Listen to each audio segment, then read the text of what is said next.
નમસ્કાર મિત્રો, હું છું આરતી પ્રજાપતિ. આરતી પ્રજાપતિ યુટ્યુબ ચેનલ પર આપ સૌનું હાર્દિક સ્વાગત કરું છું. મિત્રો, આજના આપણે આ વિડીયોમાં ચલ વિશે જાણવાના છીએ. ચલને અંગ્રેજીમાં વેરિયેબલ કહેવામાં આવે છે. કે તો વેરિયેબલ કહો કે ચલ કહો કે પરિવર્ત્ય કહો, એના વિશે આજે આપણે જાણીશું. આ વિડીયો માત્ર તમને જીસેટ માટે જ ઉપયોગી નથી, પરંતુ તમારી યુજીસી નેટ માટે પણ તમને ઉપયોગી થશે, પ્લસ તમને પીએચડીમાં પણ ઉપયોગી થશે, અને બીએડમાં જે લોકો છે એ લોકોને પણ આ ખૂબ જ ઉપયોગી થવાનો છે. તો વિડીયો સાથે બન્યા રહો અને વિડીયોને સૌથી પહેલાં લાઈક કરી દો. તમારા મિત્રો સુધી આ લિંકને શેર કરવાનું ભૂલશો નહીં, જેથી કરીને તમારા મિત્રોને પણ આનો લાભ મળી રહે. અને આ ચેનલને સબસ્ક્રાઈબ કરવાનું ભૂલશો નહીં, જેથી કરીને આ ચેનલ ઉપર જે પણ વિડીયો મુકાઈ રહ્યા છે પીએચડીને લગતા કે પછી યુજીસી નેટ પેપર 1ને લગતા, પેપર 2 સાયકોલોજીને લગતા, એ તમામ વિડીયોની નોટિફિકેશન તમને મળતી રહે. પ્લસ અહીંયા દરરોજ ડેલી કરંટ અફેર્સ પણ મૂકવામાં આવી રહ્યું છે. તો જે કરંટ અફેર્સ તમને દરેક એક્ઝામમાં, પછી તમે ગમે તે એક્ઝામ આપતા હોય, પીએસઆઈની હોય, ક્લર્કની હોય કે બિન સચિવાલયની હોય, ગમે તે એક્ઝામ હોય, એ દરેક એક્ઝામમાં તમને કરંટ અફેર્સ ખૂબ જ ઉપયોગી થશે. ઓકે, તો ચાલો મિત્રો, વાતો ન કરતાં આપણે વિડીયો તરફ જઈએ અને તમારા ટોપિક તરફ જઈએ. તો શરૂઆત કરીશું વેરિયેબલ વિશે. ઓકે, સૌથી પહેલાં મિત્રો જોઈ લઈએ કે ચલનો અર્થ અને તેના સ્વરૂપ વિશે જોઈ લઈએ. તો ચલને વેરિયેબલ કહેવામાં આવે છે. આપણે આખું રિસર્ચ જ્યારે ભણીશું ત્યારે ચલ શબ્દનો ઉપયોગ કર્યા વગર આપણે વેરિયેબલ શબ્દનો વધારે ઉપયોગ કરીશું. કેમ કે ચલ શબ્દને પરિવર્ત્ય તરીકે પણ ઓળખવામાં આવે છે. તો ચલની જગ્યાએ તમને પરિવર્તી એવો શબ્દ પણ આપી દેવામાં આવતો હોય. કે અને વેરિયેબલ અંગ્રેજીમાં એક જ શબ્દ છે. તો આપણે વેરિયેબલ વધારે તમને યુઝફુલ રહેશે, કારણ કે જે લોકો યુજીસી નેટની એક્ઝામ આપી રહ્યા છે તો એ લોકો માટે ચલને ચર પણ કહેવામાં આવતું હોય છે. કે તો થોડું ત્યાં ડિફિકલ્ટ થાય છે, એટલા માટે આપણે વેરિયેબલ શબ્દ યુઝ કરીશું. ચલને અંગ્રેજીમાં વેરિયેબલ કહેવામાં આવે છે. જેના માનમાં પરિવર્તન થતું રહે તેને ચલ કહેવાય છે. માનમાં પરિવર્તન એટલે કે જે ચલિત છે. ચલિતનો મતલબ શું થાય? જે પરિવર્તિત છે, જેમાં ફેરફાર થઈ શકે છે, એવા જે પણ છે એને આપણે ચલ કહેવામાં આવે છે. ઓકે, કોઈ પ્રાણી, વસ્તુ કે પદાર્થના માપવા યોગ્ય ગુણોને ચલ કહેવામાં આવે છે. ડીએમએ2 ડીએમએ2 આવશે. કે તો ડીએમએ2ના મત મુજબ કોઈ પણ પ્રાણી છે, કોઈ પણ વસ્તુ છે, કોઈ પણ પદાર્થ છે, એના જે માપવા યોગ્ય જે પણ ગુણ હોય તે ગુણોને આપણે શું કહીશું? ચલ કહીશું. જેમ કે માની લો કે તમે કોઈનો બુદ્ધિઆંક છે, તો બુદ્ધિઆંક આપણે શું કરીએ છીએ? માપી શકીએ છીએ, હે ને? તો બુદ્ધિઆંક શું થઈ ગયું? તમારો ચલ થઈ ગયો, હે ને? શીખવાની ઝડપ છે, તો એ પણ શું થઈ ગયું? તમારું ચલ થઈ ગયું. સામાજિક આર્થિક સ્તર, તમારી જાતિ, તમારો ધર્મ, તમામ વસ્તુ તમારું ચલમાં ગણાય. ઓકે, આઈ હોપ તમને ચલ વિશે થોડું નોલેજ થઈ ગયું હશે. ચલમાં માપનનો ગુણ હોય છે, જેને આપણે માપી શકીએ છીએ. ઓકે, ચલનું ગુણાત્મક અને માત્રાત્મક રૂપે માપન કરી શકાય છે. એટલે કે ચલ જે છે એને આપણે ગુણોના આધારે પણ માપન કરી શકીએ છીએ. અમુક ચલ એવા હોય છે જેને આપણે માત્રાના આધારે, માત્રા એટલે કે આંકડાકીય રૂપે આપણે તેને સંખ્યાત્મક રૂપે માપી શકતા હોઈએ છીએ. સંશોધનમાં કોઈ પણ સંશોધન કરતા જેના પરસ્પર સંબંધોને બતાવતું કોઈ પણ કથન કરે તેને ચલ કહેવાય. એટલે કે અહીંયા શું કહેવા માગે છે? તમારું જે સંશોધન છે, જે રિસર્ચ છે, એ સંશોધનમાં સંશોધન કરતા જેના પરસ્પર સંબંધો વિશે એક કથન કરે છે. ઓકે, જેમ કે માની લો કે શીખવાની ગતિ ઉપર પ્રબલનની અસર. તો જો અહીંયા શીખવાની ગતિ અને પ્રબલન તમને બે શબ્દો જોવા મળ્યા, તો આ બંને શબ્દો શું થઈ ગયા? તમારા વેરિયેબલ થઈ ગયા. બરાબર? તો એ બંને વચ્ચે શું સંબંધ છે? એ સંબંધ દર્શાવતું એક પ્રકારનું કથન છે કે શીખવાની ગતિ અને પ્રબલન બંને વચ્ચે કંઈક સંબંધ છે, બંને એકબીજા સાથે કંઈક રીતે જોડાયેલા છે, એને જ આપણે કહીએ છીએ વેરિયેબલ. ઓકે, ચાલો હવે જોઈએ મિત્રો ચલના પ્રકારો, એટલે કે ટાઈપ્સ ઓફ વેરિયેબલ. તો જો ચલના ઘણા બધા પ્રકારો છે. ઓકે, મેનલી આપણે જોવા જઈએ તો 3 પ્રકારો પડે છે. સ્વતંત્ર ચલ, પરતંત્ર ચલ અને નિયંત્રણ ચલ. ઓકે, તો તમને પીએચડીની એન્ટ્રાન્સ એક્ઝામમાં પણ આવું પૂછાઈ શકે છે, અથવા તો તમને પીએચડીનું જે ઇન્ટરવ્યૂ થતું હોય છે એ ટાઈમમાં પણ તમને આ પ્રશ્ન પૂછાઈ શકે છે. મારા પીએચડી ઇન્ટરવ્યૂમાં મને આવો પ્રશ્ન પૂછવામાં આવ્યો હતો કે ચલના કેટલા પ્રકારો છે અથવા તો વેરિયેબલના કેટલા પ્રકારો છે. ત્યારે મેં જણાવ્યું હતું કે વેરિયેબલના 3 પ્રકારો છે. ઓકે, તો એ મારો એ સમયે આન્સર રાઈટ હતો અને એમણે મને પૂછ્યું હતું કયા કયા, તો મેં એમને જણાવ્યું હતું કે સ્વતંત્ર ચલ, પરતંત્ર ચલ અને નિયંત્રણ ચલ. તો તમારે આ યાદ રાખવાનું છે. વેરિયેબલના મુખ્ય રૂપથી 3 પ્રકારો પડે છે. સ્વતંત્ર ચલ, જેને આપણે કહીએ છીએ ઇન્ડિપેન્ડન્ટ વેરિયેબલ. પરતંત્ર ચલ એટલે કે એને આધારિત ચલ તરીકે પણ ઓળખવામાં આવે છે. પરતંત્ર ચલને આપણે કહીએ છીએ ડિપેન્ડન્ટ વેરિયેબલ. ઓકે, અને નિયંત્રણ ચલ જેને આપણે અંકુશિત ચલ તરીકે પણ ઓળખીએ છીએ. તો આ જે નિયંત્રણ ચલ છે એ આપણે કંટ્રોલ વેરિયેબલ પણ કહીએ છીએ અથવા તો રિલેવન્ટ વેરિયેબલ પણ કહીએ છીએ. ઓકે, એ બધું આપણે પાછળ જોઈશું. ત્યારબાદ છે પરિવર્તક ચલ, આંતરવર્તીય ચલ, સક્રિય ચલ, ગુણ ચલ, ગુણાત્મક ચલ, માત્રાત્મક ચલ. માત્રાત્મક ચલના પણ 2 પ્રકારો પડે છે, સતત ચલ અને અસતત ચલ. વાસ્તવિક ચલ અને અવાસ્તવિક ચલ, બાહ્ય ચલ, આંતરિક ચલ, મધ્યસ્થ ચલ. અહીંયા મેં બધા જ પ્રકારના ચલોને અહીંયા લઈ લીધા છે. ઓકે, કારણ કે ઘણી બધી બુકોમાં માત્ર 3 જ વેરિયેબલ આપેલા હોય છે અથવા તો 5 જ વેરિયેબલ આપેલા હોય છે. ઓકે, તો મેં ઘણી બધી 4-5 બુકોને ભેગી કરી અને હિન્દી, ગુજરાતી બધી બુકોનો યુઝ કરી અને તમને જેટલા પ્રકારના ચલ મને મળ્યા એટલા તમામ પ્રકારના ચલોને અહીંયા મેં સમાવિષ્ટ કરવાનો પ્રયત્ન કર્યો છે. ચાલો, દરેક ચલની આપણે વિગતે ચર્ચા કરીશું. પહેલું છે ઇન્ડિપેન્ડન્ટ વેરિયેબલ.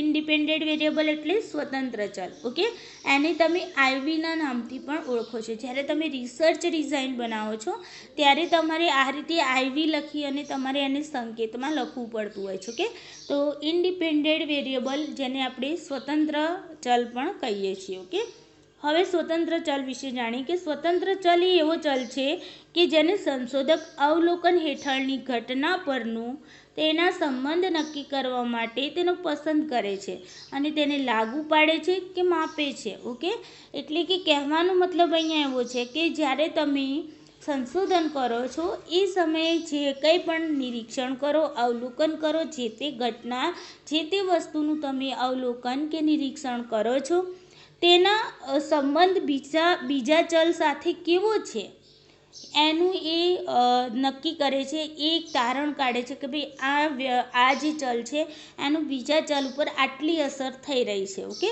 તો એ એક ત્યાં માપન નીકળતું હોય કે ભાઈ આ ચલ આટલી રીતે બીજા ચલને ઇફેક્ટ કરે છે. ઓકે, તો એ તમારું કહેવાશે સ્વતંત્ર ચલ એટલે કે ઇન્ડિપેન્ડન્ટ વેરિયેબલ. સામાન્ય રીતે સ્વતંત્ર ચલને કક્ષાઓ દ્વારા દર્શાવાય છે. સામાન્ય રીતે શું હોય કે જે સ્વતંત્ર ચલ હોય ને એના કક્ષાઓ દ્વારા કેવી રીતે? તો માની લો કે તમારું એક સ્વતંત્ર ચલ તમે લઈ લીધું છે જાતિ. ઓકે, જાતિ. તો જાતિને તમે કક્ષાઓમાં કેવી રીતે ડિવાઈડ કરશો? તો જાતિમાં પણ માની લો સ્ત્રી છે કે પુરુષો છે. ઓકે, માની લો કે તમે વિદ્યાર્થીઓ વિશે કોઈ રિસર્ચ કરવાના છો, તમારો ટોપિક વિદ્યાર્થીઓ ઉપર રિસર્ચ કરવાનો છે, તો વિદ્યાર્થીઓ તમારું સ્વતંત્ર વેરિયેબલ છે. ઓકે, તો વિદ્યાર્થીઓમાં પણ કેવા? તો કુમાર અને કન્યા, હે ને? તો આ જે થયું એ તમારું શું થયું? આ કક્ષા થઈ ગઈ. અહીંયા તમે જે સ્ત્રી પુરુષ જે દર્શાવ્યા એ શું થઈ ગયું? આ જાતિ તમારું સ્વતંત્ર પરિવર્ત્ય છે, સ્વતંત્ર ચલ છે. ઓકે, અને આ તેની 2 કક્ષાઓ છે એટલે કે સ્વતંત્ર ચલ છે તેને તમે કક્ષાઓ દ્વારા દર્શાવાય છે. ઓકે, સ્વતંત્ર ચલ એ ઉદ્દીપક છે કે પ્રક્રિયક છે? ઓકે, એટલે કે કહેવાનો મતલબ છે કે ઉદ્દીપક છે અથવા તો પ્રક્રિયકનો મતલબ છે પ્રક્રિયા કરનાર. ઓકે, માની લો કે તમારી સામે તમે ક્લાસરૂમમાં છો. ઓકે, તમારા ટીચર તમને ભણાવી રહ્યા છે.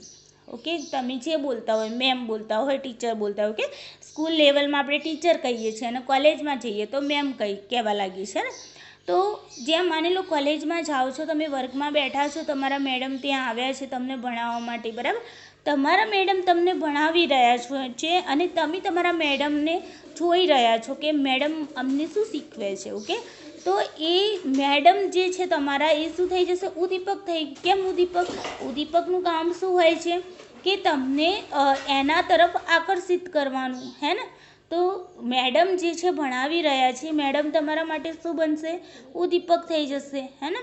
અને તમે એ મેડમ છે કંઈ કહેશે એના આધારે તમે શું કરશો, પ્રતિક્રિયા આપશો, હે ને. તો સામે જે તમારી સામે જે ઉપસ્થિત છે, જે તમને ઉત્તેજિત કરે છે, કોઈ પ્રતિક્રિયા આપવા માટે તમને પ્રેરિત કરે છે, એ વસ્તુ તમારા માટે શું બની જશે, ઉદ્દીપક બની જશે. ઓકે. તો ઇન્ડિપેન્ડન્ટ વેરિયેબલ જે છે એ કેવું હોય છે, ઉદ્દીપક હોય છે. ઓકે. કેટલીક વાર તેને અવયવ પણ કહેવામાં આવે છે, એટલે કે કેટલીક વાર તેને ફેક્ટર પણ કહેવામાં આવે છે. ફેક્ટરનો મતલબ ઘટક આપણે કહીએ છીએ. ઓકે. તો કેટલીક વાર તેને આપણે શું કહીએ છીએ, ફેક્ટર કહીએ છીએ. ઓકે. જેની અસર આધારિત પરિવર્તે પર પડે છે. હવે મેન મુદ્દો અહીંયા આવે છે. તમારી જે પીએચડીની ને એ બધી એક્ઝામમાં પૂછાય ને, એટલે તમને આમાંથી પ્રશ્ન પૂછાય કે એવું પરિવર્ત્ય, એવું ચલ જેની અસર બીજા ચલ પર પડે છે, તો એવા ચલને તમે કેવા પ્રકારનું ચલ કહીશું? તો જેની અસર પડે છે બીજા ચલ ઉપર, એ તમારું થઈ જશે, શું થઈ જશે, ઇન્ડિપેન્ડન્ટ વેરિયેબલ, હે ને. તો માની લો કે અહીંયા બે વેરિયેબલ છે. જો હંમેશા યાદ રાખવાનું કે સંશોધનની અંદર ઓછામાં ઓછા બે વેરિયેબલ હોય. કેટલા? બે વેરિયેબલ ઓછામાં ઓછા હોય. જો તમારા જે રિસર્ચમાં બે કરતાં ઓછા એટલે કે એક વેરિયેબલ છે, તો ક્યારેય પણ તમારું એ રિસર્ચ ના ગણાય, ના તમારું તે સમસ્યા ગણાય. ઓકે. સમસ્યા કેવી હોય કે કાર્ય અને કારણ બંને હોવું જોઈએ. કોઈ પણ વસ્તુ છે એની અસર બીજા ઉપર થતી હોવી જોઈએ, બીજું વસ્તુ છે એના ઉપર પહેલાંની અસર થતી હોવી જોઈએ. ઓકે. તો આ વસ્તુ તમારે યાદ રાખવાનું કે સંશોધનમાં ઓછામાં ઓછા તમારે બે વેરિયેબલ તમને જોવા મળે.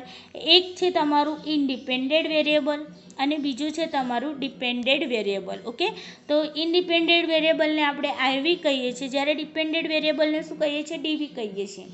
તો ઇન્ડિપેન્ડન્ટ વેરિયેબલ એટલે કે સ્વતંત્ર ચલ અને ડિપેન્ડન્ટ વેરિયેબલ એટલે કે તમારું આધારિત ચલ અથવા તો પરતંત્ર ચલ. ઓકે. તો સ્વતંત્ર ચલ જે હોય છે એ શું કરે છે, ડિપેન્ડન્ટ વેરિયેબલ પર અસર કરે છે.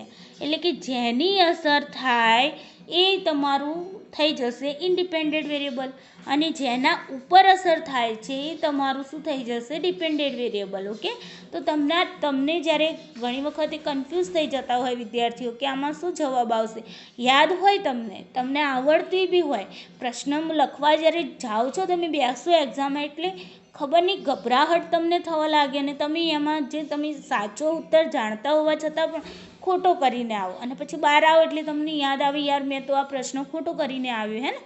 તો આવી સિચ્યુએશન ના થાય એટલા માટે તમારે થોડી ટ્રિક્સ યાદ રાખી જવાની. ઓકે. તો જ્યારે પણ ઇન્ડિપેન્ડન્ટ વેરિયેબલની વાત આવે ને, ત્યારે તમારે પ્રશ્ન કરવાનો કોની અસર થાય. ઓકે. શું? કોની અસર, તમારે કોની અસર, આટલો શબ્દ યાદ રાખવાનું, કોની અસર સ્વતંત્ર પરિવર્ત્ય અથવા તો કોની અસર સ્વતંત્ર ચલ, કોની અસર ઇન્ડિપેન્ડન્ટ વેરિયેબલ. ઓકે. તો કોની અસરનો જવાબ તમને જ્યાં મળતો હોય એ તમારું ઇન્ડિપેન્ડન્ટ વેરિયેબલ થઈ જશે. ઓકે. કોઈ પણ તમને કંઈ પણ વાક્ય આપી દીધું, કંઈ પણ કથન આપી દીધું હોય અને ત્યાં તમારે પ્રશ્ન કરી દેવાનું કે માની લો કોઈ હાઇપોથેસિસ તમારી આગળ મૂકી દીધી હોય, જેને ઉત્કલ્પના કહીએ છીએ, અને તમને કહેવામાં આવે કે આ ઉત્કલ્પનામાં સ્વતંત્ર પરિવર્ત્ય જણાવો અથવા તો સ્વતંત્ર ચલ જણાવો અથવા તો ઇન્ડિપેન્ડન્ટ વેરિયેબલ જણાવો. તો તમને એટલું ખબર પડવી જોઈએ, હાઇપોથેસિસ તમારી સામે હોય, સેન્ટેન્સ તમારી સામે હોય હાઇપોથેસિસનું, તો તમારે પહેલાં પ્રશ્ન કરવાનો કે કોની અસર. તમને તરત જ જવાબ મળી જશે કે કોની અસર થઈ રહી છે. તો જ્યાં તમને કોની અસરનો જવાબ મળે ને મિત્રો, તો તમારે સમજી લેવાનું કે એ તમારું 100% ઇન્ડિપેન્ડન્ટ વેરિયેબલ ગણાશે. ઓકે.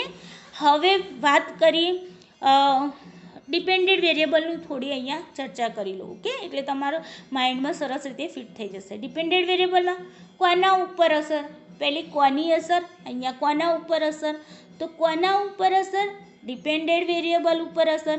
તો તમને જ્યારે પણ હાઇપોથેસિસ આપી હોય ને, એમાં તમારે સ્વતંત્ર ચલ અને પરતંત્ર ચલ વિશે તમારે માહિતી આપવાની હોય, तो कोना उपर असर थाय? डिपेन्डेड वेरिएबल उपर।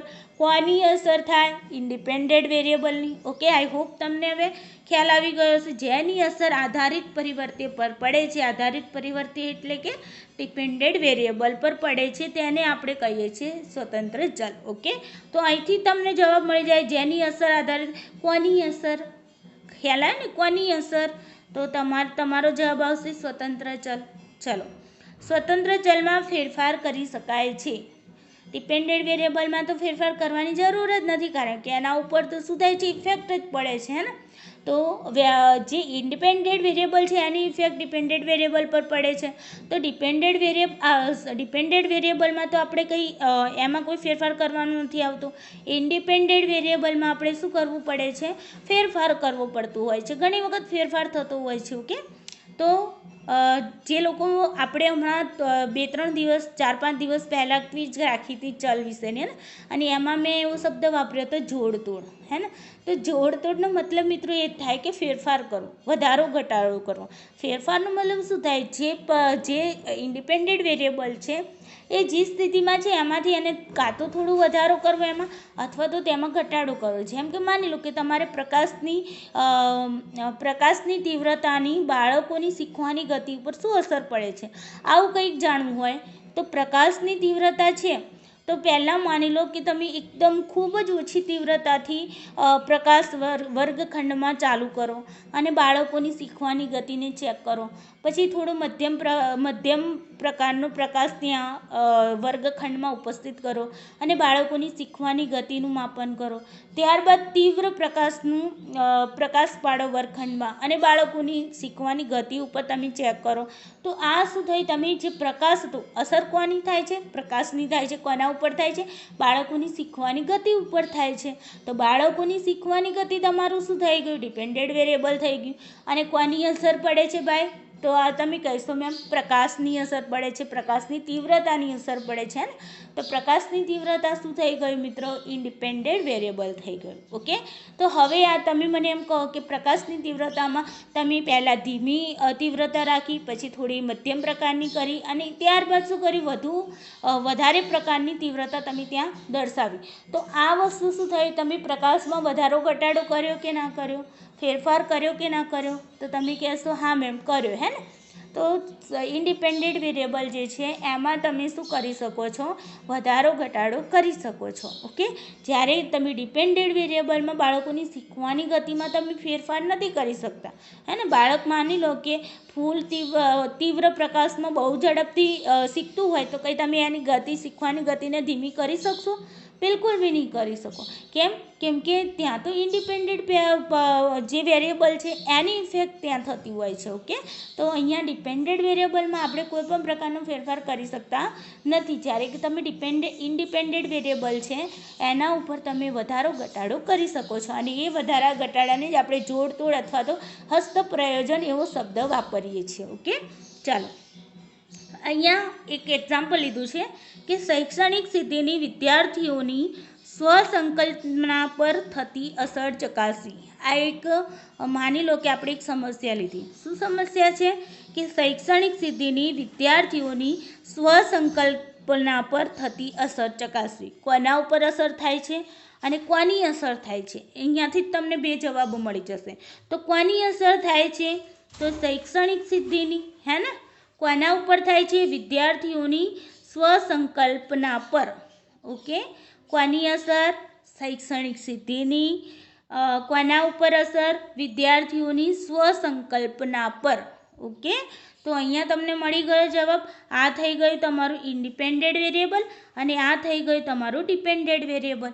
ઇઝીલી છે ને। હવે આવું કોઈ કથન આવે તો તમને ડિપેન્ડેડ અને ઇન્ડિપેન્ડેડ વેરિયેબલ ખ્યાલ આવી જાય ને। જુઓ, એક્ઝામની અંદર યુજીસી નેટમાં તો તમને પેરેગ્રાફ આપેલો હશે અને પેરેગ્રાફની અંદર એક હાઇપોથિસિસ પણ પેરેગ્રાફમાં જ તમને રજૂ કરેલી હશે અને તમને કહી દેવામાં આવશે નીચે પ્રશ્ન પૂછાતો જો એક પ્રશ્ન તો તમારો આમાંથી જ આવી જાય છે કે નિમ્ન में उपयुक्त पैराग्राफ में से स्वतंत्र वेरिएबल और परतंत्र वेरिएबल को पहचानिए। या तो પછી તમને એમ પૂછવામાં આવે દરેક પ્રકારના વેરિયેબલ તમને પૂછવામાં પૂછવામાં આવે કે નિયંત્રિત વેરિયેબલ કયું છે, સ્વતંત્ર વેરિયેબલ કયું છે કે પછી પરતંત્ર વેરિયેબલ કયું છે. ઓકે, તો અહીંયા તમને આટલું ઓળખતા આવડવું જોઈએ કે તમારું ઇન્ડિપેન્ડન્ટ વેરિયેબલ કયું છે, ડિપેન્ડન્ટ વેરિયેબલ કયું છે. આ તમને કમ્પ્લીટ હોવું જોઈએ. ઓકે, ચાલો હવે નેક્સ્ટ જોઈએ. હવે ખ્યાલ આવી ગયો ને ઇન્ડિપેન્ડન્ટ વેરિયેબલમાં. આઈ હોપ જો અહીંયા તમને ક્યાંય પ્રશ્ન હોય ને તો તમારે નીચે કોમેન્ટ બોક્સમાં કોમેન્ટ લખવી અથવા તો આપણું જે GSETનું ગ્રુપ ચાલી રહ્યું છે ત્યાં તમે મને પ્રશ્નો કરી શકો છો. ચાલો હવે વાત કરીએ સ્વતંત્ર ચલના પ્રકારો વિશે. તો સ્વતંત્ર ચલના પણ બે પ્રકારો પડે છે. મોસ્ટલી તમને અમુક બુકોમાં જ આ જે સ્વતંત્ર ચલના પ્રકારો છે એ જોવા મળશે. અમુક બુકોમાં તમને આ પ્રકારો જોવા મળતા નથી, પરંતુ આના રિલેટેડ PhDમાં અને GSETમાં ક્વેશ્ચન પૂછાતા હોય છે. ઓકે, તો જો સ્વતંત્ર ચલના પ્રકારો, તો એમાં બે પ્રકારો, ટાઈપ E સ્વતંત્ર ચલ અને ટાઈપ S સ્વતંત્ર ચલ. ઓકે, ટાઈપ E ઇન્ડિપેન્ડન્ટ વેરિયેબલમાં શું હોય કે જે ચલમાં પ્રયોગ કરતાં સીધું હસ્ત પ્રયોજન કરી શકે તેવા ચલને આપણે ટાઈપ E સ્વતંત્ર ચલ કહેવામાં આવે છે.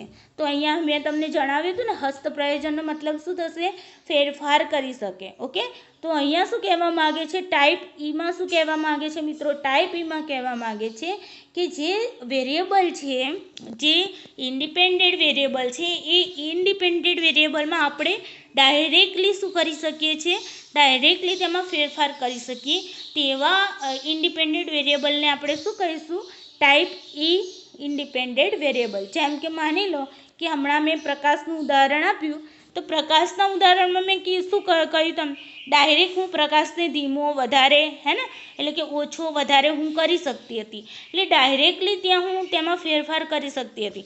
અહીંયા એક એક્ઝામ્પલ લીધું છે પાઠની લંબાઈ.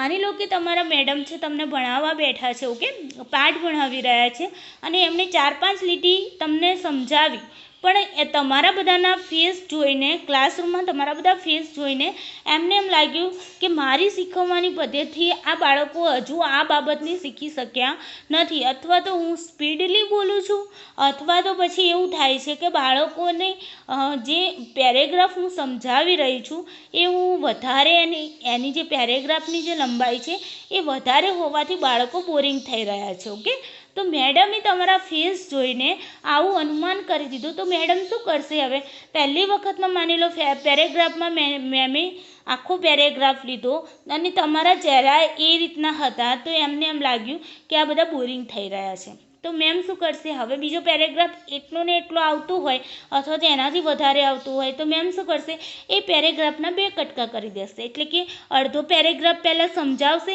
અને પછી એના પછી બીજો અડધો પેરેગ્રાફ તમને સમજાવશે અને એમ કરીને તમને આખો પેરેગ્રાફ સમજાવશે. તો અહીંયા મેડમ શું કરે છે, પોતાની મનમરજીથી ડાયરેક્ટ એમાં વધારો ઘટાડો કરી દે છે. પહેલું આખો પેરેગ્રાફ સમજાવ્યું, એ પણ પોતાની મરજીથી સમજાવ્યું, પછી બીજા પેરેગ્રાફમાં એમણે અડધો પેરેગ્રાફ કર્યું, તો એ પણ પોતાની મનમરજીથી કરે, એમને ઈચ્છા પડે એટલી લીટીઓ તમને સમજાવે. તો આ જે વધારો ઘટાડો કરી રહ્યા છે, જે ફેરફાર કરી રહ્યા છે ઇન્ડિપેન્ડન્ટ વેરિયેબલમાં, તો એ જે ઇન્ડિપેન્ડન્ટ વેરિયેબલમાં જ્યારે પોતાની મરજીથી પોતાની રીતે ફેરફાર કેવો ડાયરેક્ટ ફેરફાર કરી દે, તો એવા ચલને આપણે કહીશું type E independent variable. Okay, ચાલો નેક્સ્ટ જોઈએ ટાઈપ S ઇન્ડિપેન્ડન્ટ વેરિયેબલ.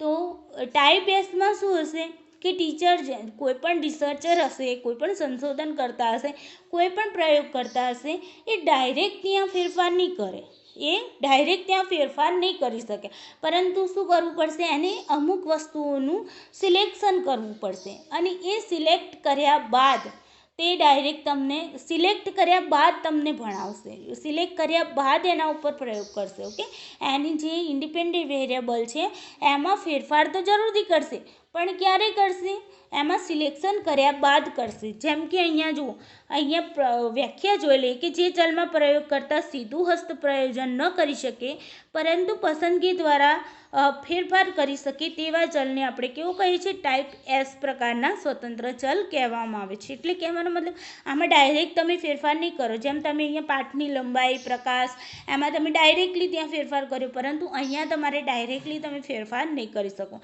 એક્ઝામ્પલના રૂપમાં જોઈએ તો વધારે સમજણ પડશે. જેમ કે જાતિ. ઓકે, આપણે અહીંયા જાતિ લઈએ તો જાતિમાં સ્ત્રી અને પુરુષો હશે, હે ને, તો તમારે અહીંયા જાતિ સિલેક્ટ કરવી પડશે કે ભાઈ હું સ્ત્રીઓ અને પુરુષોને લઈશ, કેટલા સ્ત્રીઓ લઈશ, કેટલા પુરુષો લઈશ, કે પછી મારે અંદર ટ્રાન્સજેન્ડરને પણ લેવા. ડાયરેક્ટ તમે સ્ત્રી પુરુષો ઉપર રિસર્ચ નહીં કરી લો. માની લો કે કોઈ એવી જગ્યા હોય જ્યાં માની લો કે કોઈ સ્વામિનારાયણની સંસ્થા છે, ખોટું ના લગાડતા મિત્રો, એક્ઝામ્પલ રીતે તમને બહુ ઇઝી રીતે સમજી શકો એટલા માટે એક્ઝામ્પલ લઉં છું.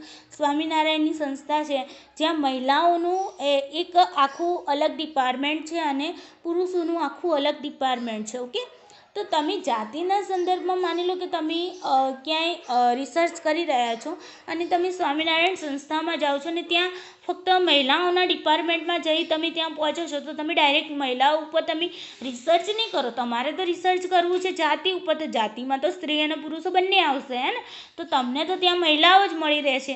તો તમારે અહીંયા શું કરવું પડશે? તમારે અહીંયા સિલેક્ટ કરવું પડશે કે જાતિના સંદર્ભમાં પણ સ્ત્રીઓ ઉપર અહીંયા પ્રયોગ કરવામાં આવશે.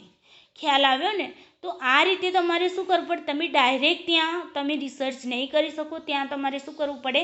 સિલેક્શન કરવું પડે. જેમ કે ઉંમર છે, તો તમે માની લો કે તમારે એ જાણવું હોય કે ઉંમર વધતા લંબાઈમાં વધારો થાય છે કે નથી થતો અને કેટલી હદ સુધી થાય છે. તો તમે ડાયરેક્ટ માની લો કે તમે 25 વર્ષના લોકો ઉપર ડાયરેક્ટ તમે પ્રયોગ કરવા માંડશો તો તમને યોગ્ય જવાબ પરિણામ મળશે? બિલકુલ પણ નહીં મળે. પરંતુ અહીંયા તમારે શું કરવું પડશે? અહીંયા તમારે ઉંમરનું સિલેક્શન કરવું પડશે કે ભાઈ હું 7 વર્ષના બાળકોની લંબાઈ માપીશ, 9 વર્ષના બાળકોની લંબાઈ માપીશ, 12 વર્ષના બાળકોની લંબાઈ માપીશ, 18 વર્ષના બાળકોની લંબાઈ માપીશ, 21 વર્ષના બાળકોની લંબાઈ માપીશ, 25 વર્ષના બાળકોની લંબાઈ માપીશ. એમ તમારે એક સ્ટેપ બાય સ્ટેપ એમનું શું કરવું પડે? તમારે એક જણનું તમારે સિલેક્શન કરવું પડે.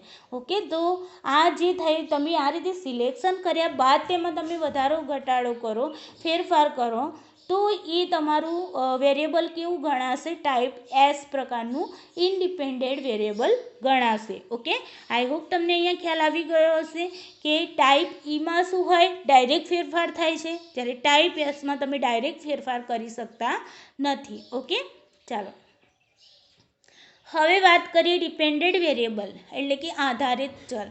તો ડિપેન્ડન્ટ વેરિયેબલને આપણે આધારિત ચલ પણ કહીએ છીએ, પરતંત્ર ચલ પણ કહીએ છીએ. ઓકે, તો જો સ્વતંત્ર ચલનો અમલ કરવાથી, તેને દૂર કરવાથી કે તેમાં ફેરફાર કરવાથી જે ચલ ઉદ્ભવે, અદૃશ્ય થાય કે ફેરફાર પામે તેને પરતંત્ર ચલ કહીએ છીએ. તો જુઓ અહીંયા બહુ જ ઇઝી રીતે હું સમજાવું તમને કે સ્વતંત્ર ચલ છે તેમાં તમે વધારો કરો છો, તેમાં તમે ઘટાડો કરો છો અથવા તો તેને દૂર કરી દો છો, તો એના કારણે તમારી સામે જે બીજું ચલ છે, બીજું વેરિયેબલ છે, એમાં પણ ફેરફાર થશે, હે ને? સ્વતંત્ર ચલમાં ફેરફાર થશે તો તમારું આધારિત ચલ એટલે કે તમારું ડિપેન્ડન્ટ વેરિયેબલ છે એમાં પણ તમારું શું થશે? ફેરફાર થશે, હે ને?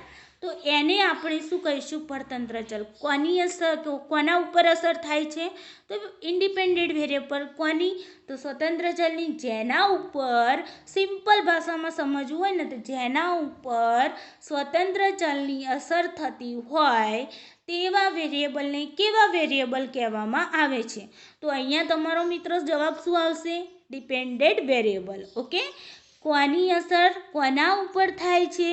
માની લો કે સ્વતંત્ર ચલની કોના ઉપર અસર થાય છે? તો ડિપેન્ડન્ટ વેરિયેબલ પર થાય છે, હે? તો અહીંયા બસ એ જ કહેવા માગે છે.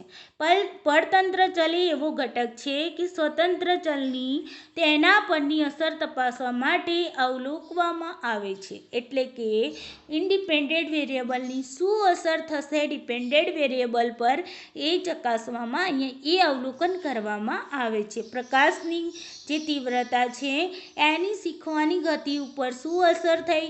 માની લો કે પ્રકાશની તીવ્રતા ઓછી હતી તો બાળકોની શીખવાની ગતિ પણ ઓછી થઈ ગઈ. પ્રકાશની તીવ્રતા મધ્યમ હતી તો બાળકોની શીખવાની ગતિ વધુ થઈ ગઈ. પ્રકાશની તીવ્રતા વધારવામાં આવી તો બાળકોની શીખવાની ગતિ પણ વધારે થવા લાગી.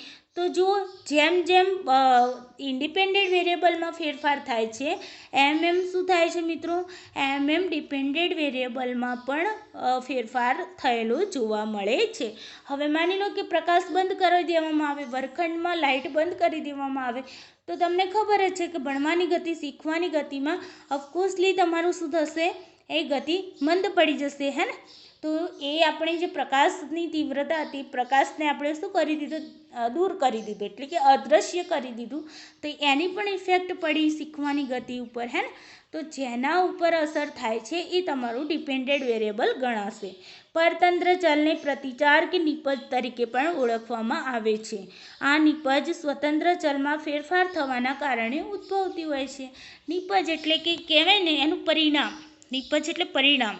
પ્રકાશની તીવ્રતા તમે વધારી તો પરિણામ શું મળ્યું મિત્રો? શીખવાની ગતિમાં વધારો થયો. પ્રકાશને દૂર કરવામાં આવ્યો, પરિણામ શું મળ્યું મિત્રો? પરિણામ એ મળ્યું કે બાળકોની શીખવાની ગતિ પણ મંદ પડવા લાગી, હે ને. તો ઇન્ડિપેન્ડન્ટ વેરિયેબલ જે છે, ડિપેન્ડન્ટ વેરિયેબલ છે, એ ડિપેન્ડન્ટ વેરિયેબલ તમારું પરિણામ છે. ઓકે. અને ઇન્ડિપેન્ડન્ટ વેરિયેબલ આપણું શું છે? કાર્ય છે, ક્રિયા છે. ઓકે. જ્યાં ક્રિયા થાય છે એ ક્રિયાના સંદર્ભમાં અહીંયા પરિણામ મળે છે. એટલે પરિણામ જે છે ફળ, જેને આપણે કર્મનું ફળ કહીએ, હે ને. તો કર્મ તમારું ઇન્ડિપેન્ડન્ટ વેરિયેબલ અને ફળ તમારું શું થયું? Dependent variable. સિમ્પલ ભાષામાં સમજો તો. ઓકે. ચાલો હવે અહીંયા તમારી સામે ઉદાહરણ છે, શૈક્ષણિક સ્થિતિની વિદ્યાર્થીઓની સ્વસંકલ્પના પર થતી અસર ચકાસવી. હવે મેં તમને કહ્યું હતું કોની અસર થાય છે? શૈક્ષણિક સ્થિતિની અસર થાય છે. કોના ઉપર થાય છે? વિદ્યાર્થીઓની સ્વસંકલ્પના પર થાય છે. તો જેના ઉપર થાય છે તમારું ડિપેન્ડન્ટ વેરિયેબલ, જેની અસર થાય છે તમારું independent variable. Okay. I hope તમને ઇન્ડિપેન્ડન્ટ વેરિયેબલ અને ડિપેન્ડન્ટ વેરિયેબલમાં ખ્યાલ આવી ગયો હશે. કોઈ પણ રિસર્ચ હોય, કોઈ પણ પ્રયોગ હોય, તો એમાં ઓછામાં ઓછા 2 વેરિયેબલ મળે અને એ પણ વેરિયેબલ કેવા હોય? એક વેરિયેબલ તમારું ઇન્ડિપેન્ડન્ટ વેરિયેબલ હોય અને બીજું તમારું ડિપેન્ડન્ટ વેરિયેબલ હોય. ઓકે.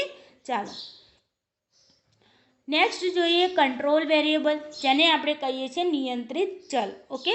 કંટ્રોલ વેરિયેબલને આપણે રિલેવન્ટ વેરિયેબલ પણ કહેવામાં આવે છે. તો ચાલો જોઈએ કંટ્રોલ વેરિયેબલ શું કહેવા માગે છે.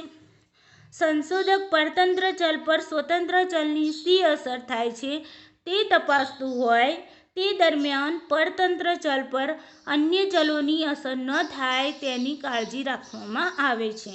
ઓકે. માની લો કે અહીંયા એક શાળા છે. ઓકે. હવે આ શાળામાં અહીંયા વર્ગખંડ છે, અહીંયા રસ્તો છે. રસ્તા ઉપર તમને ખબર જ હોય કે અહીંયા સાધનો ચાલતા હોય, હે. તો માની લો કે અહીંયા સાધન ચાલી રહ્યા છે અને અહીંયા વર્ગખંડમાં ટીચર જે છે એ ભણાવી રહ્યા છે. અહીંયા પ્રયોગ કરી રહ્યા છે કે શિક્ષકની શીખવવાની પદ્ધતિની બાળકોની શીખવાની ગતિ ઉપર શું અસર થાય છે. ઓકે. એટલે કે જે શિક્ષક જે છે એ જે પણ મેથડ્સ દ્વારા બાળકોને શીખવી રહ્યા છે એના દ્વારા બાળકો કેટલું શીખી રહ્યા છે, આવું એક પ્રયોગ કરતાં જાણવા માગે છે. અને એ ટાઈમે જો શિક્ષકની શીખવવાની જે પદ્ધતિ છે, મેથડ છે, એ તમારું શું થઈ જશે? ઇન્ડિપેન્ડન્ટ વેરિયેબલ થઈ જશે. બાળકોની શીખવાની જે ગતિ છે, એટલે કે બાળકો કેટલું શીખ્યા એ વસ્તુ શું થઈ જશે? તમારું ડિપેન્ડન્ટ વેરિયેબલ થઈ જશે. હવે કેવું થાય છે કે આ જ સમય દરમિયાન ટીચર જે છે વિવિધ મેથડો દ્વારા બાળકોને શીખવતા હોય છે અને રસ્તા ઉપર અહીંયા સાધનો ચાલતા હોય છે અને આ સાધનોનું બહુ જ અવાજ આવતો હોય છે. અહીંયા માની લો કે અહીંયા સાધનો જઈ રહ્યા છે અને એમાંથી વોલ્યુમ આવી રહ્યો છે. ઓકે. અહીંયાથી વોલ્યુમ આવી રહ્યો છે અને આ વોલ્યુમ જે છે એ તમારા વર્ગખંડમાં પડે છે. હવે અહીંયા શું બે ઘટના, એક તો આપણે ડિપેન્ડન્ટ વેરિયેબલ ને ઇન્ડિપેન્ડન્ટ વેરિયેબલ તો વર્ગખંડમાં આપણને મળી ગયું, હે ને. તો અહીંયા શું થાય છે? આ વોલ્યુમના કારણે પણ બાળકોની શીખવાની ગતિ ઉપર અસર થાય છે. જેવું ટીચર પેલે સારી મેથડથી ભણાવતા હોય છે, બાળકો એક ધ્યાન થઈને સાંભળતા હોય છે અને બહારથી જેવો સાધનનો અવાજ અથવા તો હોર્નનો અવાજ આવે છે, એટલે બાળકો જે ટીચરની વાત સાંભળતા હોય, ટીચર જે શીખવતા હોય, શીખતા હોય અને એમનું ધ્યાન અચાનક ક્યાં જતું રહે? બહારથી આવનારા વાહનો તરફ જતું રહે અથવા તો બહારથી આવનારા જે વાહનો છે એના ઘોંઘાટ ઉપર જતું રહે છે. તો એના કારણે પણ બાળકોની શીખવાની ગતિ કેવી થઈ જશે, એના ઉપર ઇફેક્ટ થશે, હે ને. તો આવી સિચ્યુએશનમાં શું થાય છે, અહીંયા કહેવાનો મતલબ કે અહીંયા તો બે વેરિયેબલ તો હતા જ, ઇન્ડિપેન્ડન્ટ વેરિયેબલ ને ડિપેન્ડન્ટ વેરિયેબલ, હે ને. પણ આ ત્રીજું વેરિયેબલ કયું, આ ત્રીજું વેરિયેબલ પણ ઇફેક્ટ કરે છે ડિપેન્ડન્ટ વેરિયેબલને. ડિપેન્ડન્ટ વેરિયેબલ પર ઇન્ડિપેન્ડન્ટ વેરિયેબલ તો ઇફેક્ટ કરે જ છે ઓલરેડી, પણ આ જે ત્રીજું આ ઘોંઘાટ જે છે એ ઘોંઘાટ પણ ડિપેન્ડન્ટ વેરિયેબલ પર અસર કરે છે. ડિપેન્ડન્ટ વેરિયેબલ અહીંયા શું છે કે બાળકો કેટલું શીખી શક્યા છે, ઓકે. અને ઇન્ડિપેન્ડન્ટ વેરિયેબલ શું છે, ટીચર દ્વારા ભણાવવામાં આવતી મેથડ છે. તો આ ઇન્ડિપેન્ડન્ટ વેરિયેબલ તો ડિપેન્ડન્ટ વેરિયેબલ પર અસર કરે જ છે ઓલરેડી, પરંતુ આ અવાજ પણ શું કરે છે, ઇફેક્ટ કરે છે. તો આ જે છે ત્રીજા નંબરનું, એને આપણે કયું વેરિયેબલ કહીશું, તો એને જ આપણે કહીએ છીએ નિયંત્રિત ચલ અથવા તો કંટ્રોલ વેરિયેબલ, જે ઇન્ડિપેન્ડન્ટ વેરિયેબલ જ ગણાય. કોઈ પણ નિયંત્રિત ચલ હોય એ હંમેશા તમારા ઇન્ડિપેન્ડન્ટ વેરિયેબલ જ ગણાય, કારણ કે ઇન્ડિપેન્ડન્ટ વેરિયેબલની વ્યાખ્યા શું સમજ્યા કે જેની અસર થતી હોય, તો આની પણ અસર થાય છે. તો આ ઇન્ડિપેન્ડન્ટ વેરિયેબલ 100% છે, પણ આના ઉપર શું કરવામાં આવે છે, કંટ્રોલ કરી દેવામાં આવે છે, એને કંટ્રોલિંગ કરી દેવામાં આવે છે, નિયંત્રિત કરી દેવામાં આવે છે. કેવી રીતે, તો હવે માની લો કે અહીંયા પ્રયોગકર્તાને ખ્યાલ આવી ગયો કે ભાઈ આ અવાજનો પણ અહીંયા અસર થતી હોય એવું જણાય છે. તો તે શું કરશે, તે વર્ગખંડ છે ને એ વર્ગખંડને જે વોલ્યુમ બહારથી આવતો હોય એ વોલ્યુમને રોકી શકાય એવા પ્રકારની વર્ગખંડમાં દિવાલો બનાવી દેશે. જેમ કે થિયેટરમાં હોય છે ને, થિયેટરનો અવાજ આપણને બહાર આપણે ઊભા હોય તો આપણને બિલકુલ પણ સંભળાતું નથી, અને બહારનો જે અવાજ છે આપણે થિયેટરમાં સંભળાતું નથી. એનું કારણ શું હોય છે, ધ્વનિ શોષક જે દિવાલો બનાવેલી હોય એ ધ્વનિ શોષક દિવાલો વર્ગખંડમાં બનાવી દે પ્રયોગ કરતા, અને પછી પ્રયોગ કરે ત્યારે ખબર પડે કે ભાઈ હા આની પરફેક્ટ અસર થાય, કારણ કે ધ્વનિ શોષક દિવાલો બનાવવામાં આવે તો બહારનો અવાજ અંદર આવવાનું નથી અને બાળકોનું ધ્યાન અવાજ પ્રત્યે જવાનું નથી. તો આપણે આ જે અવાજ છે બહારથી આવતા અવાજને શું કરી દીધું, કંટ્રોલ કરી દીધું, એના ઉપર નિયંત્રણ મૂકી દીધું. તો એવા જ વેરિયેબલને આપણે કહીએ છીએ કંટ્રોલિંગ વેરિયેબલ, ઓકે. ચલો, આવા અન્ય ચલોની સંશોધક નિયંત્રિત કરે છે, તેથી તેને અંકુશિત ચલ પણ કહેવાય. અંકુશ મૂકી દીધું, હે ને, અંકુશ મૂકી દીધો કહેવાય, નિયંત્રિત કરી દીધું, કંટ્રોલ કરી દીધું, તો એને જ આપણે કહીશું કંટ્રોલ વેરિયેબલ. ઉદાહરણ તરીકે અહીંયા જોઈ લઈએ કે સર્જનાત્મક વિદ્યાર્થીઓની સિદ્ધિ પર સ્વસંકલ્પનાની થતી અસર ચકાસવી. હવે જો અહીંયા કોની, તો સર્જનાત્મક વિદ્યાર્થીઓની અને સિદ્ધિ ઉપર, સર્જનાત્મક વિદ્યાર્થીઓ જે છે એની સિદ્ધિ ઉપર કોની અસર થાય છે, સ્વસંકલ્પનાની અસર થાય છે. તો સ્વસંકલ્પના અહીંયા શું બની જશે, ઇન્ડિપેન્ડન્ટ વેરિયેબલ બની જશે. કોના ઉપર અસર થઈ રહી છે, તો સર્જનાત્મક વિદ્યાર્થીઓની સિદ્ધિ ઉપર. તો અહીંયા તમારું ડિપેન્ડન્ટ વેરિયેબલ સર્જનાત્મક વિદ્યાર્થીઓની જે સિદ્ધિ છે એના ઉપર થઈ રહી છે, તો ડિપેન્ડન્ટ વેરિયેબલ થઈ ગયું, હે ને. હવે અહીંયા તમારે એ જાણવું છે કે કંટ્રોલ વેરિયેબલ કયું હતું. કંટ્રોલ વેરિયેબલ તમારું સર્જનાત્મકતા થઈ ગઈ, કારણ કે વિદ્યાર્થીઓ ઉપર તો અસર થતી જ હતી, પરંતુ સર્જનાત્મક વિદ્યાર્થીઓ જે છે એ પણ અસર કરી રહ્યા છે, હે ને. કારણ કે સર્જનાત્મક વિદ્યાર્થીઓ અને સામાન્ય વિદ્યાર્થીઓ બંનેમાં અલગ ફેરફાર હશે. તો સ્વસંકલ્પનાની અસર વિદ્યાર્થી ઉપર તો થાય જ છે, ઓકે, પરંતુ સર્જનાત્મક વિદ્યાર્થી હોય એની પણ અસર તમારી વિદ્યાર્થીઓ ઉપર થશે, હે ને. તો અહીંયા તમારી સર્જનાત્મકતા છે, સર્જનશીલતા છે, એ તમારું શું થઈ જશે, કંટ્રોલ વેરિયેબલ. તમે કંટ્રોલ કરી દીધું, તમે નિયંત્રિત કરી દીધું કે ભાઈ આ જ સર્જનાત્મક વિદ્યાર્થીઓ જ અમારે લેવા છે, ઓકે. તો એ તમે શું કરી દીધું, કંટ્રોલ કરી દીધું, ઓકે. તો આ પણ ઇન્ડિપેન્ડન્ટ વેરિયેબલ છે અને આ પણ ઇન્ડિપેન્ડન્ટ વેરિયેબલ છે, પરંતુ અહીંયા શું થશે, આના ઉપર આપણે કંટ્રોલ કરી દીધું છે, એટલા માટે આપણે તેને શું કહીશું, ઇન્ડિપેન્ડન્ટ વેરિયેબલ હોવા છતાં પણ આપણે તેને શું કહીશું, control variable, okay. I hope તમને કંટ્રોલ વેરિયેબલ વિશે ખબર પડી ગઈ હશે. ચાલો નેક્સ્ટ જોઈએ. નેક્સ્ટ છે પરિવર્તક ચલ, જેને આપણે કહીએ છીએ મોડરેટર વેરિયેબલ. હવે જુઓ, મોડરેટર વેરિયેબલ જે છે એ શું કહેવાશે, પરિવર્તક ચલ કોને કહીશું, તો પરિવર્તક એ એવા ખાસ પ્રકારનું ગૌણ સ્વતંત્ર ચલ છે. તમને જ્યારે પ્રશ્ન પૂછાય કે ગૌણ સ્વતંત્ર ચલ કયો છે, તો ગૌણ સ્વતંત્ર ચલ તમારો થશે પરિવર્તક ચલ, ઓકે, જેને આપણે કહીએ છીએ મોડરેટર વેરિયેબલ. તો જે મુખ્ય સ્વતંત્ર ચલ અને પરતંત્ર ચલ વચ્ચેના સંબંધને શું કરે છે? અસર કરે છે. એટલે કે સ્વતંત્ર ચલની ઇન્ડિપેન્ડન્ટ ચલની ડિપેન્ડન્ટ વેરિયેબલ પર જે અસર થાય છે એને અસર કરવાનું કામ કોણ કરે છે? Moderator variable. કેમ અસર કરે છે કે કેમ તે તપાસવા માટે પસંદ કરવામાં આવે છે. એટલે કે અહીંયા કહેવાનો મતલબ શું છે? આ ઇન્ડિપેન્ડન્ટ વેરિયેબલ છે અને આ ડિપેન્ડન્ટ વેરિયેબલ છે. તો આ ઇન્ડિપેન્ડન્ટ વેરિયેબલ ડિપેન્ડન્ટ વેરિયેબલ પર જે પણ અસર કરે છે એ અસરના સંબંધને તપાસવાનું કામ કરે છે તમારું મોડરેટર વેરિયેબલ. ઓકે, તો સંશોધક સ્વતંત્ર ચલ અને પરતંત્ર ચલ વચ્ચેના અભ્યાસ પરિવર્તક ચલની પ્રત્યેક કક્ષામાં કરે છે. ઓકે, વિદ્યાર્થીઓની શીખવવાની પદ્ધતિઓની શૈક્ષણિક સિદ્ધિના સ્તર પર થતી અસર તપાસવી. તો જુઓ, અહીંયા શું કહેવા માગે છે કે વિદ્યાર્થીઓને શીખવવાની પદ્ધતિઓ. ઓકે, તો શીખવવાની પદ્ધતિઓની શૈક્ષણિક સ્થિતિના સ્તર પર થતી અસર. તો અહીંયા તમને બે વેરિયેબલ તો કમ્પ્લીટ દેખાઈ રહ્યા છે. એક તો કોના ઉપર અસર થાય? શૈક્ષણિક સ્થિતિ પર. તો તમારું થઈ ગયું ડિપેન્ડન્ટ વેરિયેબલ. અને કોની? તો વિદ્યાર્થીઓને શીખવવાની પદ્ધતિ. તો તમારું શું થઈ ગયું? ઇન્ડિપેન્ડન્ટ વેરિયેબલ થઈ ગયું. ઓકે, પણ અહીંયા તમે શૈક્ષણિક સિદ્ધિઓ, જે વિદ્યાર્થીઓની શીખવાની પદ્ધતિઓ છે, તો એ શીખવાની પદ્ધતિમાં તમે ધોરણ વાઇઝ તો કરવાના જ છો, હે ને? ડાયરેક્ટ તમે બધા ધોરણને સાથે તો બેસાડવાના નથી. જે તો તમે માની લો કે ધોરણ 6 લો, ધોરણ 7 લો, ધોરણ 8 લો, ધોરણ 9 લો, ધોરણ 10 લો, ધોરણ 11 લો, ધોરણ 12 લો. તો આ જે ધોરણો તમારા તમે લીધા એ ધોરણો જ તમારા શું થશે? મોડરેટર વેરિયેબલ ગણાશે. ધોરણો જે છે એ શું થશે? મોડરેટર. એટલે કે ધોરણોની પણ ત્યાં શું થાય છે? એ ધોરણો નક્કી કરશે કે વિદ્યાર્થીઓની શીખવવાની જે પદ્ધતિઓ છે અને શૈક્ષણિક સિદ્ધિનું જે સ્તર છે એ બંને વચ્ચે જે કંઈ અસર થઈ રહી છે, જે સંબંધ છે બંને વચ્ચે, એ સંબંધની તપાસવા માટે આપણે શું કરીએ છીએ? ધોરણ વાઇઝ આપણે તેને ચકાસતા હોઈએ છીએ. તો જે ધોરણો તમને જોવા મળ્યા એ તમારું મોડરેટર વેરિયેબલ ગણાશે. ઓકે, ચાલો નેક્સ્ટ જોઈએ ઇન્ટરવેનિંગ વેરિયેબલ, જેને આપણે આંતરવર્તીય ચલ કહેવામાં આવે છે.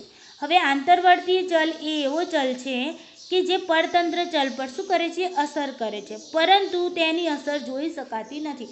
અમુક એવા પણ વેરિયેબલ હોય છે કે જેની ઇફેક્ટ થતી હોય છે, પણ આપણે તેને જોઈ નથી શકતા. આપણને ખ્યાલ નથી આવતો કે આ જ વસ્તુની આના ઉપર ઇફેક્ટ થતી હોય છે. ઓકે, તો માપી શકાતી નથી કે તેને લાગુ પાડી શકાતી નથી. એટલે કે આંતરવર્તી ચલ એ કેવું છે? ધારણાત્મક ચલ.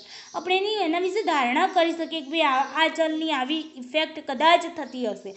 તમે આવું બોલતા હોય, હે કે ખબર નહીં યાર કે સાચું શું છે ખોટું શું છે, પણ કદાચ કંઈક આવું હોઈ શકે. આવો શબ્દ આપણે વાપરતા, આવું વાક્ય વાપરતા હોઈએ છીએ ને બોલચાલની ભાષામાં. તો જે તમે વાક્ય વાપરો છો એ કોને તમે ધારણા કરી લો છો. ઓકે, તમને પરફેક્ટ ખબર નથી કે આ વસ્તુ આના ઉપર ઇફેક્ટ કરે છે કે નથી કરતી. ઓકે, તો એને તમે માપી પણ નથી શકતા, એને તમે જોઈ પણ નથી શકતા. ફક્ત ને ફક્ત તમે શું કરી શકો છો? ધારણા કરી શકો છો. તો તમને અહીંયા ક્વેશ્ચન પૂછાય કે ધારણાત્મક ચલ કોને કહેવાશે? તો ધારણાત્મક ચલ એટલે કે આંતરવર્તીય ચલ, એટલે કે ઇન્ટરવેનિંગ વેરિયેબલ. ઓકે, વિદ્યાર્થીઓની શીખવવાની પદ્ધતિઓની શૈક્ષણિક સ્થિતિના સ્તર પર થતી અસર તપાસવી. તો અહીંયા જુઓ, ધોરણ વચ્ચેની જે અંતરક્રિયા તમને જોવા મળે છે, ધોરણ 6 અને ધોરણ 7, ધોરણ 7 અને ધોરણ 8. પહેલાં તો તમે કમ્પ્લીટ માની લો કે 6 થી 12 ધોરણ તમે લીધા, તો એ ધોરણો તમારા કેવા થઈ ગયા હતા? પરિવર્તક મોડરેટર વેરિયેબલ થઈ ગયા હતા. પરંતુ આ ધોરણો વચ્ચે જે કંઈ ઇન્ટરવેનિંગ થાય છે એ તમારું શું થશે? ઇન્ટરવેનિંગ વેરિયેબલ ગણાશે. ઓકે, તો અહીંયા જે બનશે એ તમારું ધોરણો પણ કેવા અંદર જે એકબીજા સાથે કેવા હોય? કનેક્ટેડ હોય, તેને આપણે કહીશું ઇન્ટરવેનિંગ વેરિયેબલ. ઓકે, ચાલો હવે વાત કરીએ સક્રિય ચલ અને ગુણચલ. તો જે ચલોમાં સંશોધક ફેરફાર કરી શકે છે તે ચલને આપણે કેવા કહીશું? સક્રિય ચલ કહીશું. જેમ કે ચિંતા છે, પ્રબલન છે. પ્રબલનમાં આપણે ફેરફાર કરી શકીએ છીએ ને, ઓછું પ્રબલન આપીએ, વધારે પ્રબલન આપીએ. માની લો કે પ્રોત્સાહિત ઇનામો આપતા હોઈએ છીએ, તો જે 1, 2, 3 નંબર આવે એમને સારું એવું તમે ઇનામ આપો. ને જે લોકો ઓછા નંબર, 3 થી ઓછા નંબર જેમના આવ્યા હોય એ લોકોને આપણે શું કરીએ છીએ? પ્રોત્સાહિત ઇનામ એમને આપી દેતા હોય છે. તો આ તમે શું કર્યું? પ્રબલનમાં તમે વધારો ઘટાડો કર્યો. એટલે કે કહેવાનો મતલબ સિમ્પલ વાત છે કે જેમાં તમે ફેરફાર કરી શકો છો એવા ચલને તમે સક્રિય ચલ કહેવામાં આવે છે. ઓકે, જે ચલોમાં સંશોધક ફેરફાર કરી શકે નહીં તેવા ચલને શું કહેવામાં આવે છે? ગુણચલ કહેવામાં આવે છે. અમુક એવા પણ ચલ હોય છે જેમાં આપણે શું કરીએ છીએ, એમાં આપણે કોઈ પણ પ્રકારનો ફેરફાર કરી શકતા નથી, તો એની આપણે કહીશું ગુણચલ. ઓકે, જેમ કે સામાજિક આર્થિક સ્તર છે.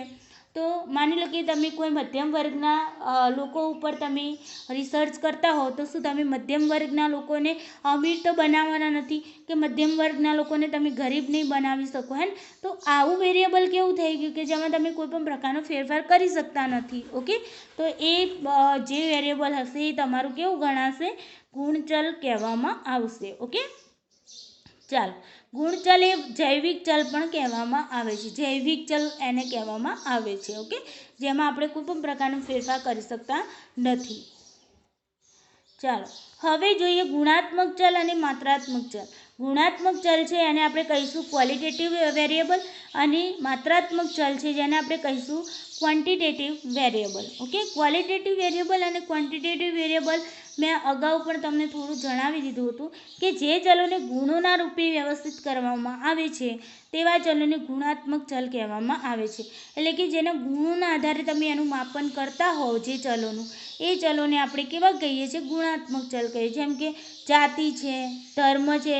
જાતિને તમે સંખ્યાના રૂપમાં વ્યવસ્થિત કરી શકશો? નહીં કરી શકો, હે ને?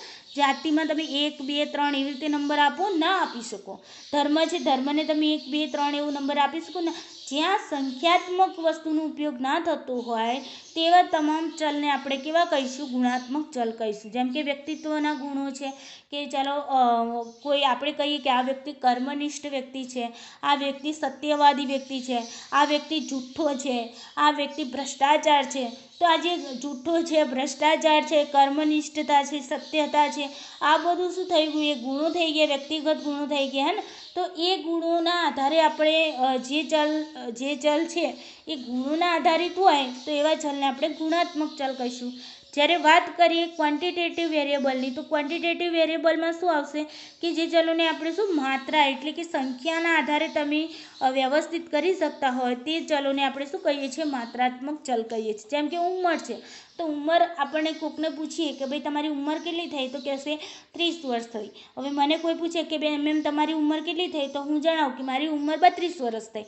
તો 32 છે, આ 30 છે, આ સુધી સંખ્યામાં જેનો જવાબ મળે છે. ઓકે, તો એવા વેરિયેબલને આપણે ક્વોન્ટિટેટિવ એટલે કે માત્રાત્મક ચલ કહીશું. ઓકે, ચાલો, બુદ્ધિ છે, પ્રયત્નોની સંખ્યા, કેમ કે ફર્સ્ટ ટ્રાયલ, સેકન્ડ ટ્રાયલ તમને પૂછે, હે ને, કે તમે એક્ઝામ કેટલા ટ્રાયલમાં પાસ કરી, ફર્સ્ટ ટ્રાયલમાં કે પછી સેકન્ડ ટ્રાયલમાં કે પછી થર્ડ ટ્રાયલમાં.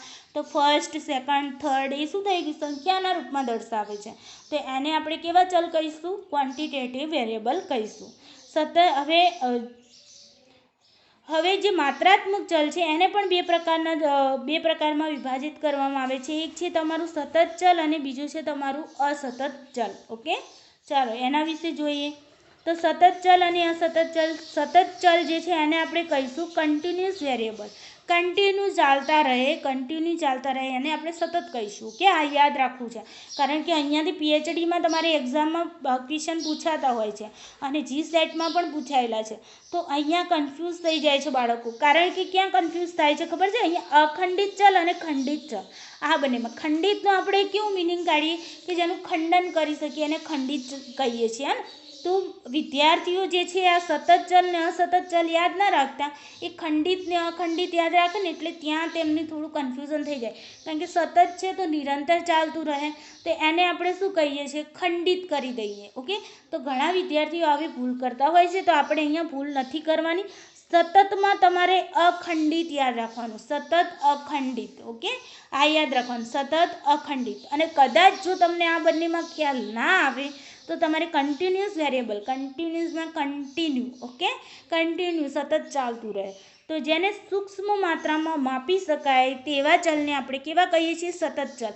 સૂક્ષ્મ એટલે નાનામાં નાના એકમમાં જેનું માપન કરી શકીએ એવા ચલને આપણે કેવા કહીશું? સતત ચલ, અખંડિત ચલ કે પછી કન્ટિન્યુઅસ વેરિયેબલ. ઓકે, જેમ કે માની લો કે તમને પૂછવામાં આવે કે તમારી લંબાઈ કેટલી છે, તો તમે કહીશો 4.8 ફૂટ. ઓકે, એટલે કે તમે આ પોઈન્ટમાં જવાબ આપ્યો એટલે કે 4 ફૂટ ને ઓકે એ રીતે તમે ઇંચમાં 4 ફૂટ 8 ઇંચ એવી રીતે ગમે તે રીતે તમે જવાબ આપો. વજન કેટલું છે તો કોઈ કહેશે કે 35 કિલો અને 100 ગ્રામ, 35 કિલો અને 100 ગ્રામ. તો આજે 35 કિલો પૂરા અને 100 ગ્રામ તમે નાનામાં નાના એકમમાં તમે માપી શકો. માની લો કે તમને પૂછે કેટલા વાગ્યા તો તમે કહેશો 9:43 થઈ. તો આ કેવું થયું, તમે સૂક્ષ્મ માત્રામાં તેને દર્શાવો છો. સેકન્ડ સુધી દર્શાવી શકો, મિલી સેકન્ડ સુધી દર્શાવી શકો, હે ને. તો એ રીતે તમે જ્યારે સૂક્ષ્મ નાનામાં નાનું એટલે કે તમે એને એમ પણ કહી શકો કે અપૂર્ણાંકમાં રૂપમાં, ઓકે, અપૂર્ણાંકના રૂપમાં તમે જ્યારે તમે દર્શાવી શકો છો ત્યારે તેને શું કહીશો, જે પૂર્ણ ન હોય. ઓકે, પૂર્ણનો મતલબ કે ટુકડે ટુકડે વહેંચી શકાતું હોય એ વસ્તુને આપણે કહીશું અખંડિત. ઓકે, અને એને જ કહીશું સતત અને એને જ કહીશું કન્ટિન્યુઅસ વેરિયેબલ. ઓકે, ચાલો ત્યાર પછી છે અસતત ચલ, જેને આપણે કહીએ છીએ ખંડિત ચલ અને ડિસ્ક્રીટ વેરિયેબલ. ઓકે, તો જુઓ ડિસ્ક્રીટ વેરિયેબલમાં શું હશે, જેને આપણે સૂક્ષ્મ માત્રામાં ના માપી શકીએ એટલે કે તેને પૂર્ણ રૂપે જ તમારે માપવું પડે. ઓકે, એને આપણે કહીશું અસતત ચલ, એટલે કે જે સતત નિરંતર ચાલતો ના રહે, એક પૂર્ણ રૂપમાં હોય. ઓકે, જેમ કે એક ખુરશી હોય તો તમારે એને એમ જ કહેવું પડે એક ખુરશી, બે ખુરશી હોય તો બે ખુરશી કહો, પછી તમે એમ ના કહો કે અડધી ખુરશી, કહી શકો ના કહી શકો, હે ને. અહીંયા પરિવારની સંખ્યા છે તો માની લો કે તમને પૂછો કે ભાઈ તમારા ઘરમાં કેટલા લોકો છે, તો આપણે કહીશું અમારા ઘરમાં 10 લોકો છે. ભલે ને પછી 8 મોટા હોય અને 2 નાના નાના બાળકો હોય તો તમે એમ કહો કે ભાઈ અમારે 8 મોટા લોકો છે એટલે કે 8 વ્યક્તિ છે અને અડધા 2 છોકરા છે, એવું કહો છો? ના કહો. જ્યારે ટિકિટ લેવા જાઓ છો ત્યારે ટિકિટ તમે આખી અને અડધી એવી રીતે કરી શકો છો. તો આખીને અડધી જે ટિકિટ કરી એ તમારું શું થઈ ગયું, એ તમારું થશે સતત વેરિયેબલ, હે ને. પણ જ્યારે તમને પરિવારના સભ્યોની સંખ્યા પૂછવામાં આવે છે ત્યારે તમે જેટલા સભ્યો હોય એટલા સભ્યો કહો છો કે ભાઈ અમારા પરિવારમાં અમે આટલા જણા છીએ. અત્યારે મને કોઈ પૂછે કે ભાઈ બેન તમે અત્યારે ઘરમાં કેટલા લોકો છો, તો હું એમ કહું કે 4 લોકો છો, અમે 2 પતિ પત્ની અને 2 બાળકો, હે ને. પણ હું એવું ના કરું કે 2 આખા ને 2 અડધા, હે ને. તો એ વસ્તુ શું થશે, તમારું અસતત, એટલે કે જેને પૂર્ણ રૂપે તમારે દર્શાવવું પડે. જેમ કે ઘરની સંખ્યા, તો કોઈ પૂછે કે ભાઈ તમારા ગામમાં ઘરની સંખ્યા કેટલી, તો ઘરની સંખ્યા તમે એમ કહો કે ભાઈ 1.5 ઘર છે, કહી શકો? ના કહી શકો. તમે એમ કહો કે 450.25 ઘર છે, ના કહી શકો. તમે 450 હોય તો 450 ઘર કહી શકો, હે ને. પછી અડધું તૂટેલું ઘર હોય તો પછી એને અડધામાં ના ગણાય, એને ઘરમાં જ ગણવું પડે, હે ને. તો એટલે કે ઘરની સંખ્યા છે, પરિવારની સંખ્યા, જ્યાં તમે આખી વસ્તુ બતાવી શકો એવી તમે એવા ચલને આપણે કેવા કહીશું, એવા ચલને આપણે અસતત ખંડિત ચલ અથવા તો ડિસ્ક્રીટ વેરિયેબલ કહીશું. ઓકે, આઈ હોપ તમને સતત ચલ ને અસતત ચલમાં ખ્યાલ આવી ગયો હશે. ચાલો હવે વાત કરીએ વાસ્તવિક ચલ અને અવાસ્તવિક ચલ. વાસ્તવિક ચલ કોને, જેને 2 ભાગમાં તમે વિભાજિત કરી શકો. કોઈ એવું ચલ છે જેને આપણે શું કરીએ, 2 ભાગમાં વિભાજિત કરી શકીએ, એને આપણે કહીશું વાસ્તવિક ચલ. જેમ કે જાતિ, તો જાતિના આધારે આપણે કહીએ કે છોકરા છોકરીઓ, હે ને, છોકરા અને છોકરીઓ. તો આ શું થયું, તમારું આ ચલ તમારો વાસ્તવિક ચલ થઈ. જેમ કે વિસ્તાર, તો વિસ્તાર તમને પૂછવામાં આવે તો વિસ્તાર જો તમે 2 ભાગમાં વિભાજિત કર્યો હોય, ગ્રામ્ય અને શહેરી, ઓકે, ગ્રામ્ય અને શહેરી, તો એ વિસ્તાર તમારું શું થઈ ગયું, વાસ્તવિક ચલ. એટલે કે વાસ્તવિક ચલમાં શું હોય, ફક્ત તમે 2 ભાગમાં જ વિભાજિત કરી શકો એવા ચલને આપણે વાસ્તવિક ચલ કહીશું. જ્યારે કે અવાસ્તવિક ચલ કોને કહીશું, જેને તમે જે ચલોને 2 થી વધુ ભાગોમાં વિભાજિત કરી શકો છો. તો જો વાસ્તવિકમાં 2 ભાગમાં અને અવાસ્તવિકતામાં શું કરશું, તમે 2 થી વધારે ભાગમાં. જેમ કે સામાજિક આર્થિક સ્તર, ઓકે, સામાજિક આર્થિક સ્તર, તો સામાજિક આર્થિક સ્તરમાં તમે શું કરશો, તો અમીર, હે ને, અમીર, પછી મધ્યમ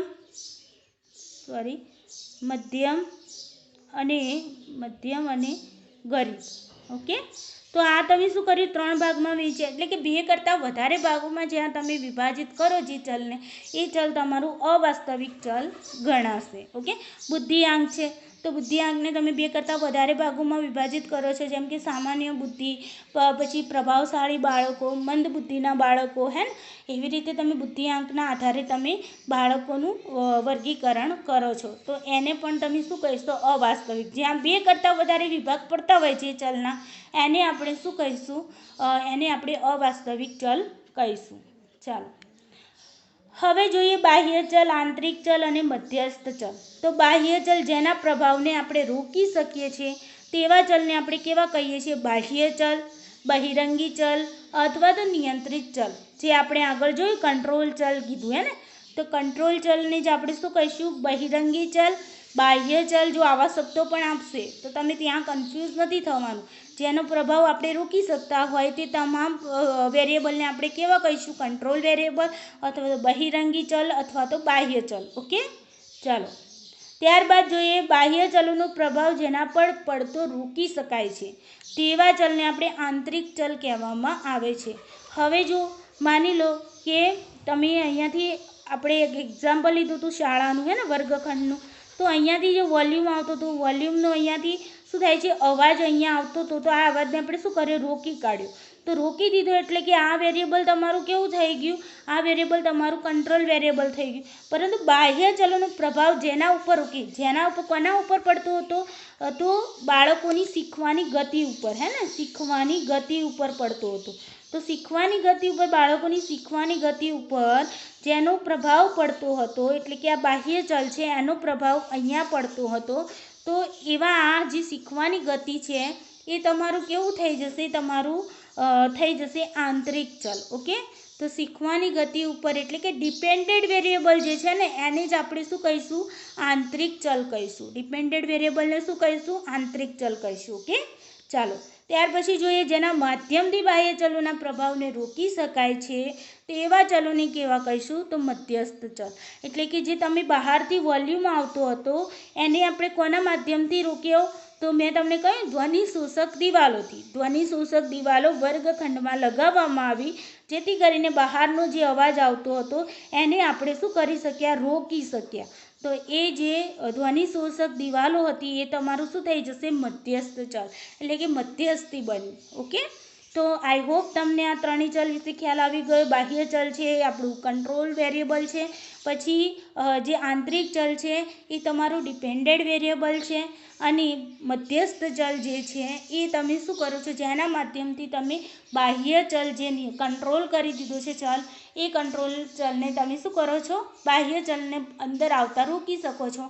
તે જેના માધ્યમથી તમે રોકો છો એ માધ્યમ જે વસ્તુ છે એને આપણે કહીશું મધ્યસ્થ ચલ. ઓકે, તો મિત્રો આ હતું તમને વેરિયેબલ વિશે મેં તમને ડિટેલ્સમાં સમજૂતી આપી દીધી. આઈ હોપ તમને વિડીયો સારો લાગ્યો હશે. વિડીયો સારો લાગ્યો હોય તો કોમેન્ટ કરવાનું ભૂલતા નહીં, વિડીયોને લાઇક કરવાનું ભૂલતા નહીં અને તમારા મિત્રોને શેર કરવાનું ભૂલતા નહીં. ચાલો મિત્રો, આજના માટે આટલું જ. Thank you so much.